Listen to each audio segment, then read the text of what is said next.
PlayStation All-Stars Battle Royale has finally arrived, and as the name implies, Sony's All-Stars have come together in one game to battle it out. There's no question about it up front. PlayStation All-Stars was inspired from Nintendo's popular Super Smash Bros. When watching gameplay and simply observing the game, it's easy to write off PlayStation All-Stars as a knockoff, but make no mistake about it, spend time with the game and you'll find that All-Stars has its own personality and ultimately makes itself a game of its own. Developer Superbot Entertainment was purposely built to develop this game. Many people behind All-Stars have a long outstanding history in the fighting game industry, and it certainly shows. In PlayStation All-Stars, you'll find 20 playable characters ranging from Sony's mascots that include Sackboy, Nathan Drake, and Ratchet, to more obscure and forgotten mascots like Toro, Fat Princess, and Sir Daniel Fortescue. You'll also find third-party characters like Heihachi from Tekken and Big Daddy from Bioshock. While 20 characters may seem on the low end for fighting games, it makes the existing characters there more diverse. There are very few characters that play alike, and each character has their own personalized moveset and combos, adding a great element of diversity to not only who you play as, but who you're playing against. So what's the goal here? Super attacks. In order to get a kill, you must build your AP meter on the bottom to use a super attack. Regular punches, kicks, and every other move you do build your AP meter. When you fill your meter up, you can use a super attack.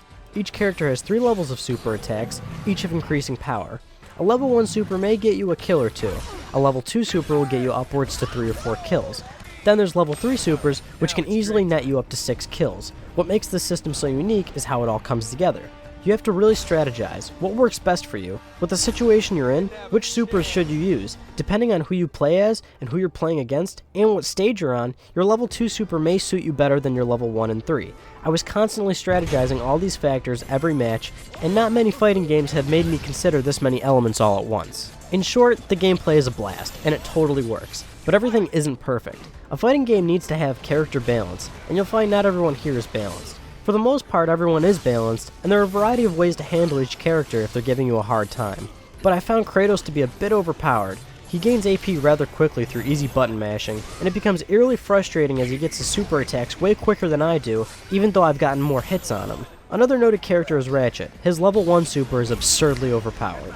I only hope that these issues get addressed in an update, as I do dread running into Kratos and Ratchet online.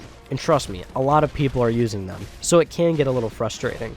Stages themselves are fantastic mashups from your favorite franchises. Every stage starts off as one location from a game, and then it collides with another game's location. Seeing Hades' chamber get overrun with Patapons is hilarious. When the stage meets with another world, interactions also happen on field, so that's another factor to consider.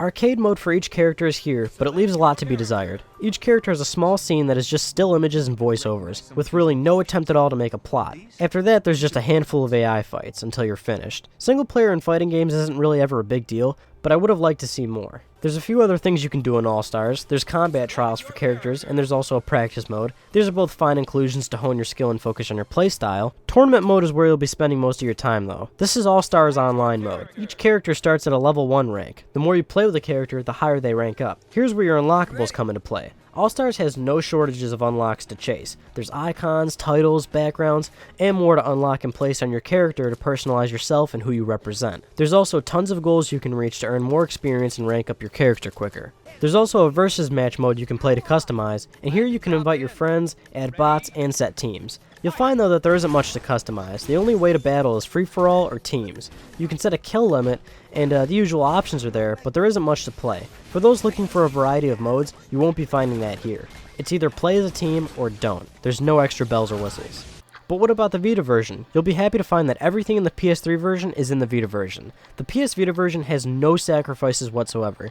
Everything is there. When you jump online, you can even play against PS3 players, and alternatively, if you're playing on PS3, you can play with a Vita friend. PS All-Stars is also a cross-buy game, so buying the game on PS3 also gets you the Vita version for free, which is fantastic. What's really cool is that if you're playing your favorite character on PS3 and ranking them up, and then you play on your Vita, your progress is saved to the cloud. When you play All-Stars on your Vita, your character will be at the level he was when you left your PS3. Same goes for your progress on challenges, unlocks, and your arcade mode. The connectivity between these two versions is phenomenal.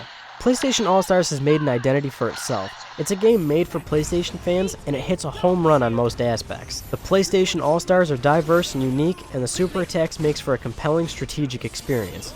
There is a slight unbalance in characters, and arcade mode may leave you wanting more, but this never really hindered my time with All-Stars. And while I didn't have many modes to choose from, it didn't matter much when I was spending hours upon hours jumping into match after match, always looking for the next fight.